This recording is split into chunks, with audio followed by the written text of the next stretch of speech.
Kash Rasmussen, and I live in Cochrane, Alberta. And I've been on the Pontiacs for 5 years now, and yeah. I'm A.J. Macaulay. I'm from Bonnyville. This will be my 3rd year on the Pontiacs. I'm a defenseman. For our first hockey Twilight question, because that's what I'm going to be doing to you guys throughout the session. This comes out of nowhere. She just sees it happening. She thought everything was going just fine. How do you deal with a play turning bad unexpectedly? And what advice would you give to Bella in this situation?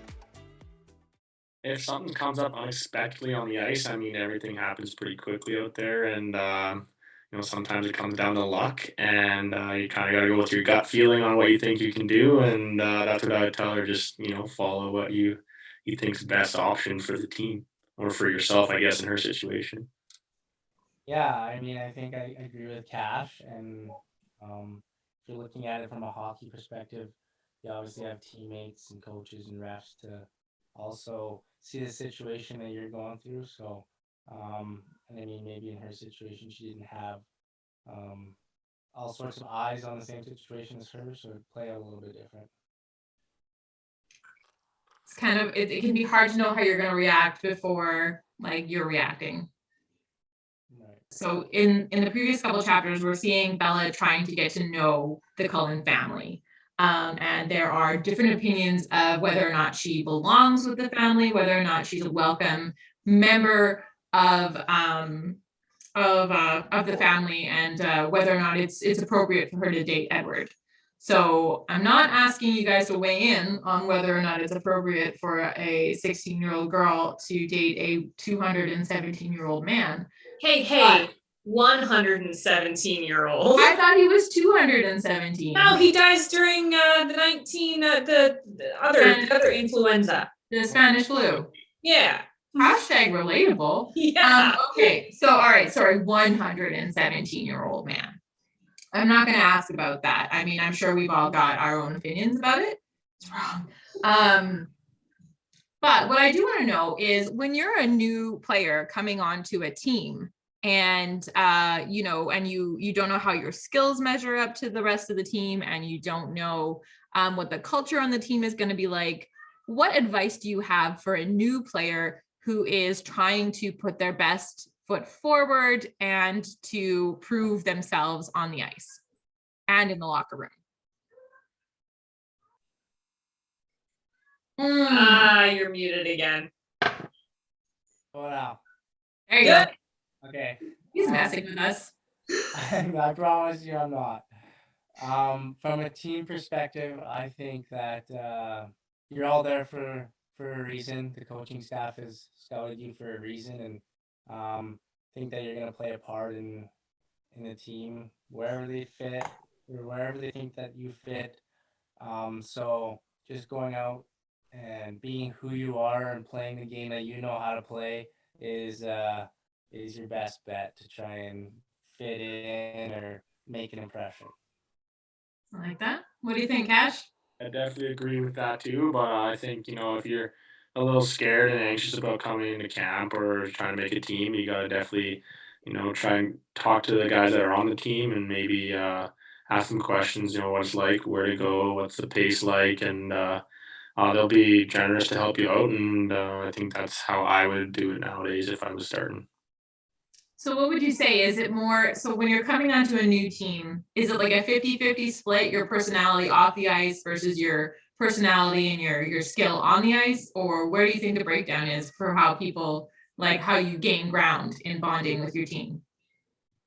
Yeah, I think when you come in, and it's obviously a lot's gonna rely on the hockey aspect, but you're gonna be more comfortable on the ice if you start developing relationships with others around and allow you to play your game, and you won't be worried about what other guys think about you, and if you just get out and introduce yourself to everyone, and I think it helps out on the ice. So, Kash, I think a lot of your personality can also be seen through who you are as a player. So that also helps you off the ice. I think that's probably true. Somebody who plays dirty on the ice is probably maybe a little bit dirty off the ice. Kind of guy who forgets his wallet when you go to Boston Pizza. yeah. We all know someone like that. Well, speaking of that, we're seeing Edward's having a hard time sort of controlling his emotions throughout the chapter for a variety of reasons, and especially his frustration at the end really gets in the way of him coming up with a good plan to deal with the new problem that's come up of one of the new vampires wanting to um, drink Bella's blood.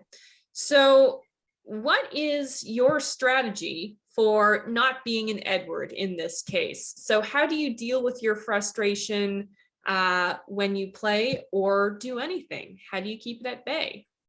I mean, I think everybody obviously reacts differently to whatever the situation may be, but personally, frustration for myself, I don't like to lash out, point fingers, yell at other people kind of thing.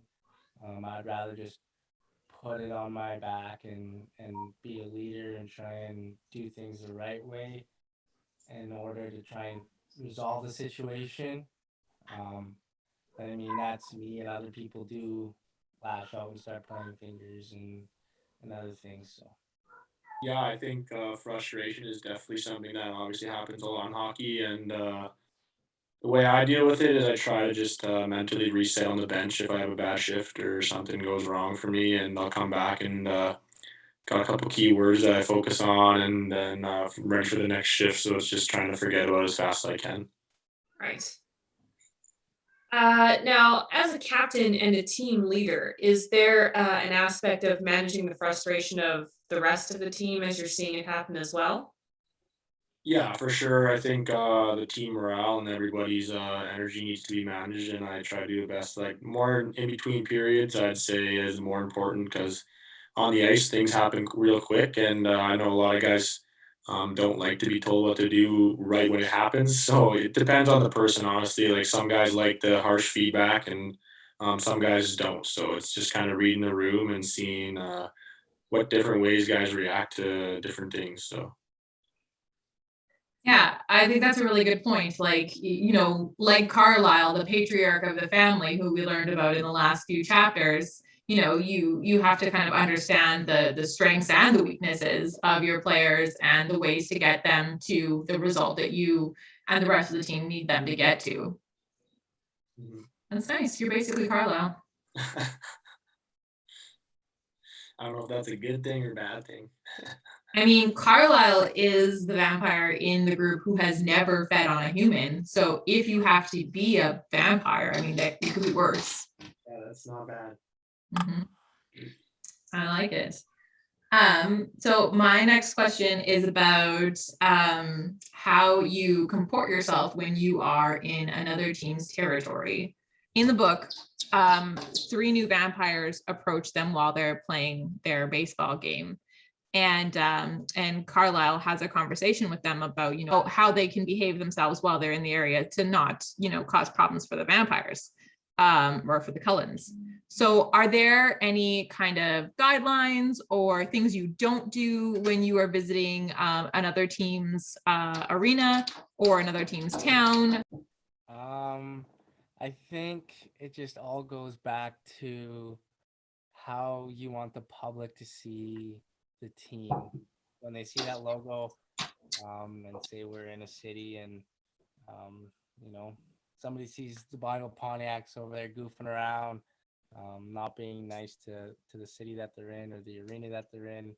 The next time that person sees the logo, all they're going to think about is that exact time. And I think in society today, somebody goes on Twitter or Facebook or something like that, and it travels quick. And now, a handful of people don't like the Bonnyville Pontiacs just because of, a situation that happened in the city where it definitely could have been avoided. Yeah, I definitely agree with AJ, but definitely can think back to a couple times where I played in Fort Mac, and you just there's a lot of fans shouting at you from top of the bench in playoffs, and like some guys they like to give it back, and it just never turns out well. So it's there's some good stories, but no, you just kind of keep to yourself when you're in away barns, and you don't try to make too much of a ruckus while you're there, and just be respectful of the rink. And yeah. That's fair. I bet most sports fans have been in a position where they've been in like enemy territory, like walking down the street in Edmonton wearing a Rider jersey. Like that is like, that's fighting words. Like We can ask AJ with his Oilers jersey down yeah, in Calgary. yeah. What I on got- earth? I get a lot of heat for it. But my dad's an Oilers fan, so I have a good reason. I'm not a bandwagon either. Just I've been an Oilers fan for my whole life, so can't change it now.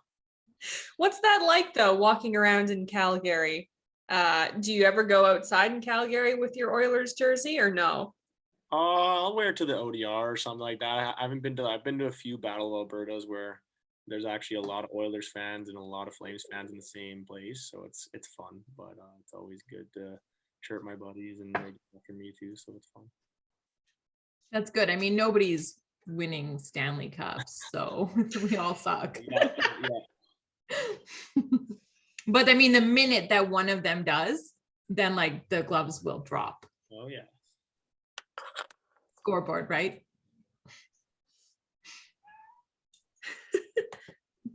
I'm sorry, I heard your cat agreeing in the background. That was fun. They're the worst.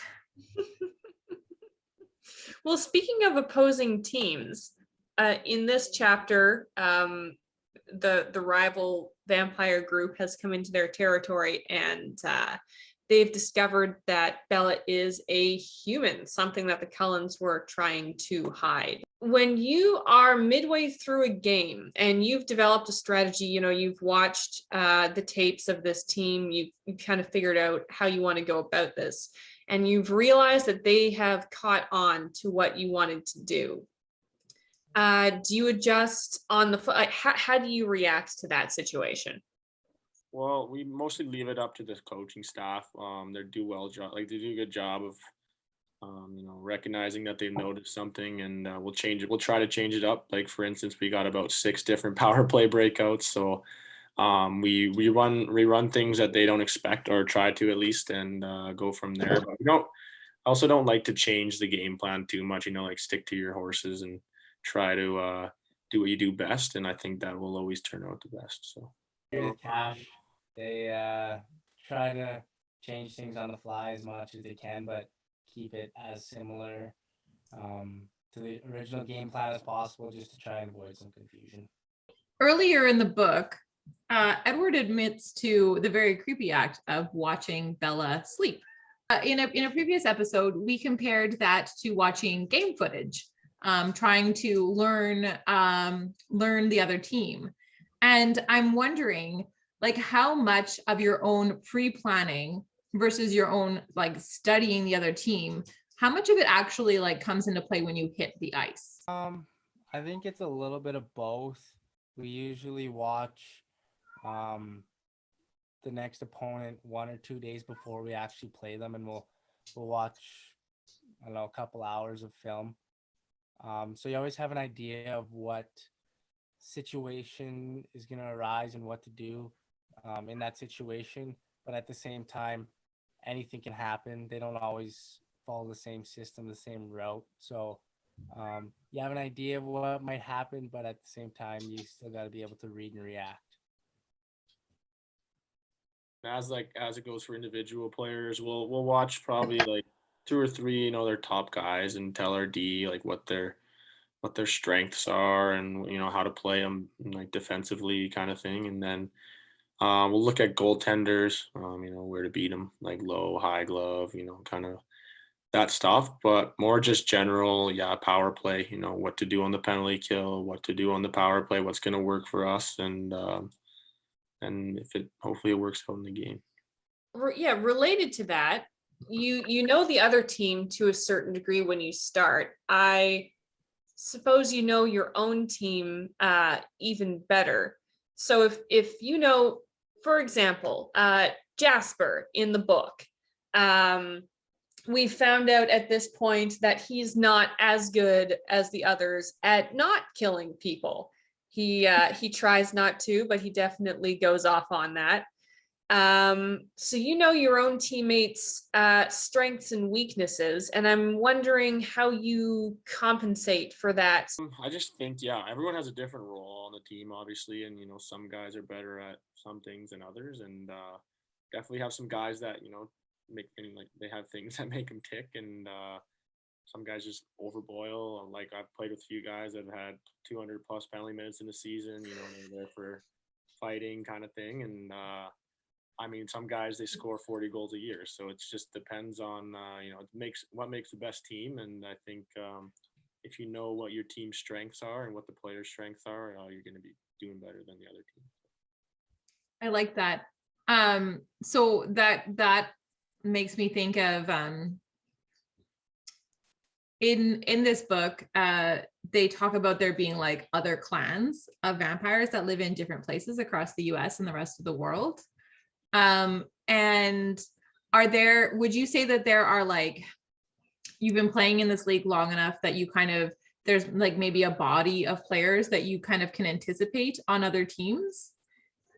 Yeah. And for sure. that's definitely guys that you look out for, like they're out there like just to get in your grill, kind of fire you up a bit, and you just kind of gotta watch out for some people. I know I've been scared of a few guys in the league, but it's scared. Well, like there's some guys that are out there get hurt.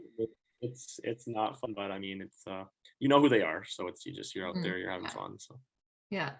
That's totally reasonable that you would know somebody who like comes in and kind of likes the hits like a little bit more than others, or someone who always seems to skate by the ref like unseen, special skills that do no good. For sure. So what about like how do you overcome maybe negative experiences that you've had with other players if you find yourself in a position of all of a sudden being on the same team? I think I've had this happen to me once before where I played against a guy. We were probably around 13, 14 or so. And then ended up playing on the same team for one tournament. And when we played against each other earlier, we just had a rivalry on the ice. We didn't know each other whatsoever, but just on the ice, we had a rivalry. And then once we got on the same team, it was a whole lot different, and we actually were pretty close, and we just clicked off the ice as well. So it was weird. I didn't expect that to happen, but I mean, sometimes that kind of thing happens. But if you don't necessarily click off the ice, I don't know. I think there's things that you can do to avoid conflict or things that'll get in the way of the team chemistry. Good answer. What do you think, Kash? I don't think I've played I'm trying to think of teammates that have came after playing them, but we usually don't pick up any guys that have like, I don't know, I don't think it would be a big deal if we had a guy that you like hated before. Like you kind of just get to know them in a different way, and you don't really know what they're like off the ice. When they're on the ice, everyone's a lot different, I think. So it's definitely something that's funny when you see guys that have like, I know actually a few teammates like we've had in the past years that like have fought before in like previous year, and then they come to the team the next year, like a guy gets traded to the Bonnyville, and like just they're best buddies. Like there's no problem there. So it was it's fine. Yeah. I really admire that, the ability to leave it on the ice and like leave it in the past. Yeah. Yes, I think that would be great advice for Edward and Jacob in later books, if I'm not mistaken, Jesse. And other vampires too. Okay, yeah. Oh boy. If you're not planning to finish the series, don't. But it gets more dramatic. Okay. Well, I guess sort of the opposite of that question then. We see in this chapter, the other vampires are coming after one of the Cullens team, so Bella specifically. What do you do when you see people on the opposing team targeting one of your players? This is actually a big team topic we have about every year. And Oh, every year there's something that goes down where like somebody will get hit from behind or somebody will get ran, and no one does anything about it to start. And it's definitely just like kind of like a brotherhood. And when one of your, it's like getting like your little sister getting punched or hit, or you're gonna stand up for her or not, kind of thing. So you got to obviously stand up for your teammates and be a whole as a team. And I think it's very important to show that you care for your teammates that way. So. Um, yeah, one thing that always comes up when we have this conversation is you don't necessarily have to go up to the guy and fight him or um, get a penalty out of it. You just have to go up to him, talk to him, get in his face a little bit. Just make sure he's aware of what he did and make sure that he knows it's not okay. so you're like, Yeah, exactly. Just get in his face a little bit, chirp him a little bit maybe. nice. As long as he Hey. knows that cheap shots aren't okay, then you did your job. So, okay, we've talked about chirps before. What are some good chirps? Like what do you use to like get under somebody else's grill? Yeah. Oh, I don't know. I'm not much of a chirper. I just never on the spot, you know what I mean? Like I'll say something, but then I'm just like, that was brutal. So not doing it. No whole Fair lot. enough. Fair Yeah. enough. I don't know if I really have any off the top of my head. It's just kind of on the spot too. Just happens. Like, can you remember a time that somebody chirped you and it was like epic? I don't know. Like I just laugh at some of them. I can't recall any specifics, and they're probably definitely not something you'd want to hear on this on this call. But If they're not, we can edit them out. But I feel like Michelle, Jen, and I are all very interested. I could think of a few probably. Like they get pretty personal, like when you've played in the league for a while and the guys get to know you, like if you got an ex-girlfriend or No. like that. And, Oh, oh yeah, no. guys will get real down with it, but I don't know. So Level-headed guy, I'd say. So I don't think it really gets under my skin much on the ice. But I mean, I just tend to laugh most of the time and smile and maybe chirp back a little bit. But it's nothing to throw me off a game. But yeah, no, like Kash said, some of the chirps that you do hear do get personal. But like I've heard lots about like sisters and moms and Michelle, do you have any more questions for these boys? Well, I'm all out of my even vaguely serious questions. I'm down to this chapter had a lot of vampires discussing their vampire powers and what they were. And I just want to know what vampire powers you would pick in real life and what vampire power you think would be most useful on the ice. I like that. well, I'd go with I was reading about the mind reading. Mhm. That's the power I'd choose, and like seeing, like thinking, or like I guess you can see what people are thinking, and it'd be pretty nice in hockey, I think, to have that power. And I don't know what the other power, like what other, like they're super quick, right? Yeah, they're super quick. I think Alice can see the future. That would be helpful on the ice. Yeah, that'd help too. Strong, there's a lot. Maybe you should just go a vampire. Well, we're gonna talk about that in a minute. All right. How about you, AJ? What's your vampire power that you're gonna pick? I think for on the ice, definitely seeing the future. I think that would definitely help win some games for sure. All right, you and Did Alice. Jasper have a power? Like, was he just a ball of chaos that ate people still? Like, what was Jasper's thing? I don't know. I don't think it came up in this chapter. He comes up with ideas about. Oh, he has ideas. Yeah, he has ideas. I don't know if it's. He's the librarian of vampires. Yes. Fantastic. But you guys neither of you have read the series. No. Perfect. So I'm not going to ask you if you're Team Jacob or Team Edward, because that means nothing to you. What would you rather be? A werewolf or a vampire? I'd definitely be a vampire. I don't think I'd want to be. I would be more scared of becoming like well, more people would know like you'd be a werewolf than a vampire, I think, because you grow hair and you turn into some beast that's just wild. So I'd rather just be, low key vampire. Hmm. Okay. Would you eat animals the way that the Cullens do, or would you just like daintily feed off I'd of probably stick to the but not kill animal them? side. Yeah. So you Definitely. just be like your average Albertan hunter, Yeah. just like drinking the blood before you take back the meat. Yeah. Okay. It'd be weird, but How many vampires do you think there are in Alberta? Like there are a lot of hunters. I'm just kidding. Obviously, nobody knows. AJ's a hunter. AJ is a hunter, so Oh, yeah. so then AJ, what do you think? As for how many vampires are in Alberta? No, what would you choose? Um, Nobody has to answer my ridiculous questions unless you want to. I'm gonna say probably a vampire, just be an incognito vampire with like a super cool superpower or something. So no, that question's too weird. Okay, so Edward says that like human blood is like the best thing, and then animal blood is like kind of like not as good, but like you sort of like try a bunch and like you figure it out. When you have to like moderate what you're eating because you're in training and you can't like eat all the desserts and stuff, how do you treat yourself to like something that's like, like half good enough? It's like it's not a Dairy Queen Blizzard, but it's like a yogurt pop.